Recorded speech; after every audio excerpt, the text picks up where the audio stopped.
So we're now going to evaluate the pros and cons of the Java Executor solution that we looked at last time. For the prime checker app, remember the prime checker app would generate some number of random large prime numbers containing some duplicates, and then it would go and check to see which of those numbers were prime, and it would print the results out to the user interface on the Android app. And this essentially used a simple Java stream where we had a stream of random numbers between a certain range, guaranteed to ensure duplicates. And then we went through for every random number in that stream, and we called execute, passing in a new prime runnable with the activity so we can display the results of the GUI and the random number.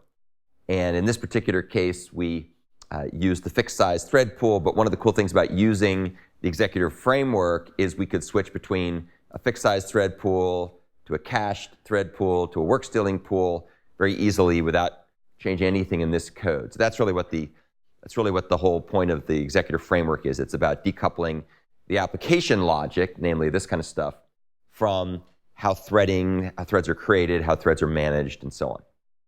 So that's sort of the value of this. And it's nice. It's a nice decoupling abstraction. Naturally, there are always some limitations with everything, and this is no exception. So one of the problems was that we have one-way semantics with the Executor interface. You don't get two-way calls. You get one-way calls. And so as a consequence, you get tight coupling with the activity. So you have to include some reference to the activity in the prime runnable object that you pass to the Executor framework. And you need that because you need to have some way of being able to display what's happening and then tell the user interface when you're finished.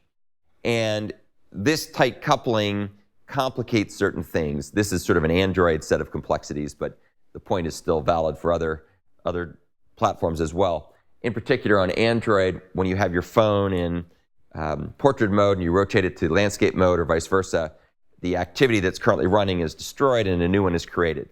And that means we have some challenges because this code that's running in a background thread actually contains a reference to the activity. So that makes things more complicated for updating and handling phone configuration changes.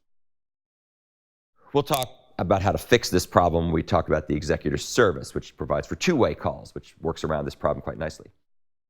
Another downside with this approach is that the IsPrime method, the thing that's used to check to see whether something's prime, is very tightly coupled with the prime runnable. So you can see we sort of hard code the IsPrime algorithm into the prime runnable. And that has a couple of downsides. One downside is that we're kind of stuck with that implementation. And so if you want to change it, you have to go in and modify the code or implement a new prime runnable. So you don't make it's not easy to change without some changes to the code.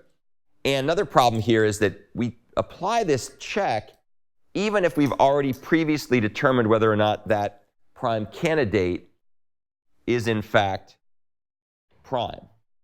So remember when we did this code back over here, and I told you that we were generating values between this range, within this range, and that meant that there would be duplicates.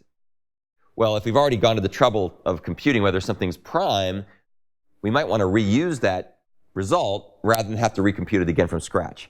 We might want to cache it. And we'll talk about how to cache it later as well when we talk about some of the memoizer technology we'll discuss in later lessons. So this thing has to recompute the values over and over again. And computing whether something's a prime number, especially using this rather brute force algorithm, is overly inefficient and makes things very tightly coupled. Another problem is that we don't have lifecycle operations with Java Executor. Java Executor only gives you ways to execute your runnables by the run method, but there's no way of controlling the execution once you've set the wheels in motion. So there's no way to control the life cycle of things. You can't shut down the Executor. There's no way to do that. That's not supported on the Executor interface. It's very, very simple. You can't interrupt or cancel running tasks. So basically, you can't disturb or disrupt things. And that's problematic in a lot of cases. There's sometimes when you're like, I don't want to do any more computation. I want to shut this thing down. And yet, the threads will keep running in the background. And as we talked about before, you can't handle runtime configuration changes gracefully because of the tight coupling. You can't shut things down. You have to restart everything over again from the beginning every time someone does a rotation. So in a sense, the main problem here is that the Java executor is too simple for its own good. It's very simple, which makes it easy to use, but it's overly simple. And like many things in life, sometimes simplicity goes a little too far. It's like a one-button mouse. You have to do all kinds of complicated things because you only have one button. Okay, so that was just a quick overview of the pros and cons of the executor.